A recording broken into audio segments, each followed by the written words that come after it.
Welcome to my YouTube channel English with Neelam. Children, आज की video में हम बात करेंगे क्लास 12th की पोएम कीपिंग क्वाइट की। And I will give you the summary of this poem. This poem is very important. सारी ही poems important हैं क्योंकि अब आपके एग्जाम्स भी आने वाले हैं और आप लोग एग्जाम की तैयारी में बिजी हैं। आपके प्री बोर्ड्स भी आने वाले हैं और आप सब उसकी तैयारी में जुटे हैं।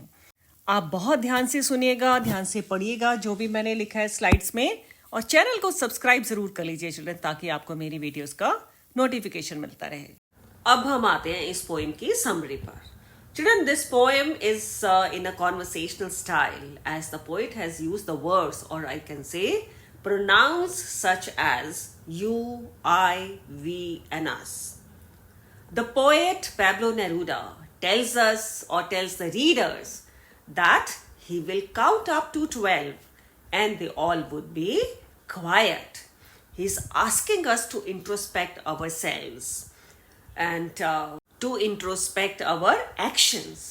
The poet asks the readers, poet हमें बोल रहा है readers को या लोगों को कि not to speak in any language, किसी भी भाषा में हमें बात नहीं करनी है, क्योंकि चिल्ड्रन जब भी हम किसी लैंग्वेज में बात करते हैं इट कैन क्रिएट बैरियर्स, हमारे अंदर डिफरेंसेस आ सकते हैं उसकी वजह से। He says that we should be quiet for a while and not move our arms, not to fight with anyone. Children, here the poet means that we should not fight with others when he says not to move our arms. हमें कुछ देर के लिए अपने सारे काम रोक देने चाहिए, छोड़ देने चाहिए और विचार करना चाहिए, आत्मचिंतन करना चाहिए कि हम क्या सही और क्या गलत कर रहे हैं। इससे हमें खुद को और दूसरों को समझने का मौका मिलेगा। And that moment of silence will be so splendid, will be so exciting.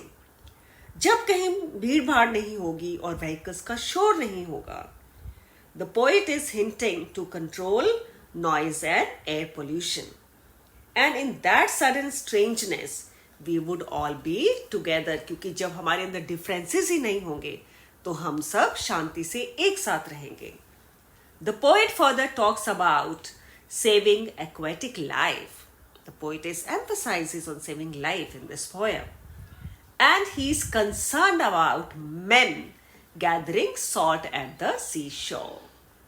अगर वो अपना काम थोड़ी देर के लिए रोक देंगे तो उन्हें अपने हाथों के जख्मों को ट्रीट करने का थोड़ा टाइम मिलेगा।